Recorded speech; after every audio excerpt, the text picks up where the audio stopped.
এবং অবজারভারগণ সেই নির্বাচনের পর্যবেক্ষণ করেন এবং জাতিকে জানান নির্বাচনের আগে, নির্বাচনের দিন এবং নির্বাচনের পরের অবস্থা। এবং আপনাদের অবজারভেশন রিপোর্টের উপর ভিত্তি করেই এই যে কোনো নির্বাচনের গ্রহণযোগ্যতা, বিশ্বাসযোগ্যতা এবং আন্তর্জাতিকভাবে স্বীকৃতি এগুলো নির্ভর করে।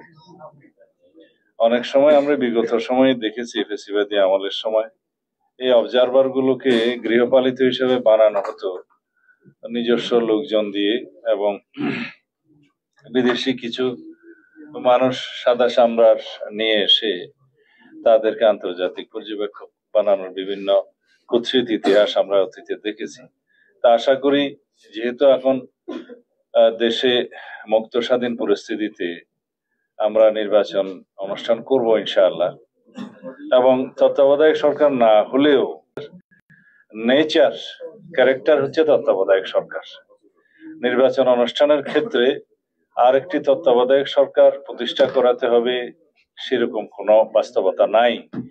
এবং সুপ্রিম কোর্টের রায়ের আলোকে যেটা তত্ত্বাবধায়ক সরকারকে পুনর্বহাল করা হলো, প্রতিস্থাপন করা হলো, প্রসপেক্টিভ ইফেক্ট সহ করা হয়েছে, ভবিষ্যৎ কার্য প্রয়োগ ক্ষমতা সহ।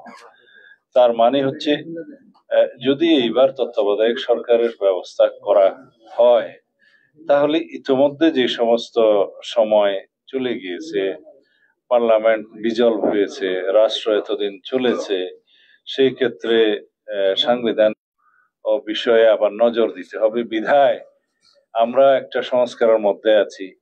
আমরা একটা সাংবিধানিক ভাবে সুপ্রিম কোর্টের অ্যাডভাইজারি রোল হিসেবে 106 এর মতামতের প্রেক্ষিতে একটা গঠিত অন্তর্বর্তীকালীন সরকার ব্যবস্থার মধ্যে আছি।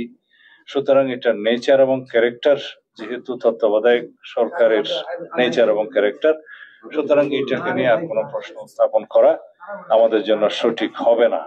তা আশা করি এই সরকার এই নির্বাচন উপলক্ষে তত্ত্বাবধায়ক সরকারের ভূমিকায় সুষ্ঠুভাবে, নিরপেক্ষভাবে, স্বাধীনভাবে, উৎসম্মকরভাবে একটি নির্বাচন আয়োজন করা, ঐতিহাসিক নির্বাচন জাতীয় সংসদের আয়োজন করা, সেই নির্বাচনটা জাতীয়ভাবে এবং আন্তর্জাতিকভাবে স্বীকৃত হবে, প্রশংসিত হবে, এবং বাংলাদেশের গণতান্ত্রিক ভিত্তিটা নতুন ভাবে শক্ত ভিত্তির উপরে রচিত হবে। এটা আমাদের সবারই প্রত্যাশা। এর মধ্যে ইলেকশন অবজারভার গ্রুপ বা সোসাইটি যাই বলে আপনাদেরকে, আপনাদের নিরপেক্ষ থেকে আপনারা জাতীয়ভাবে মানুষের পক্ষে আপনাদের ভূমিকা পালন করবেন, এবং আপনারা এই দৃষ্টিতেই কাজ করবেন যাতে ভবিষ্যতে আমাদের নির্বাচনী ব্যবস্থায় যেন অবজারভারদের উপরে আমাদের বিশ্বাস স্থাপন হয়। যদি আপনাদের কর্মকাণ্ডের মধ্য দিয়ে পক্ষের বা রাজনৈতিক দলের প্রতি কি বলে দুর্বলতা প্রকাশিত হয়, তাহলে ভবিষ্যতে এই নির্বাচনী ব্যবস্থার মধ্যে অবজারভার আমরা বিশ্বাস স্থাপন করতে পারবো না। যেভাবেই হোক, যে প্রক্রিয়াই হোক, আপনাদেরকে ইলেকশন অবজারভার হিসাবে নিয়োগ করা হয়েছে শুনেছি 66টা অর্গানাইজেশনকে দেয়া হয়েছে, আরো হয়তো 15-16টা দেয়া হবে, 64 দেয়া হয়েছে, হয়তো আরো 15-16টা দেয়া হবে শুনছি। তো যাই হোক, এর মধ্যে আবার বিদেশি সংস্থাও নিশ্চয়ই এর বাইরে আছে, তারাও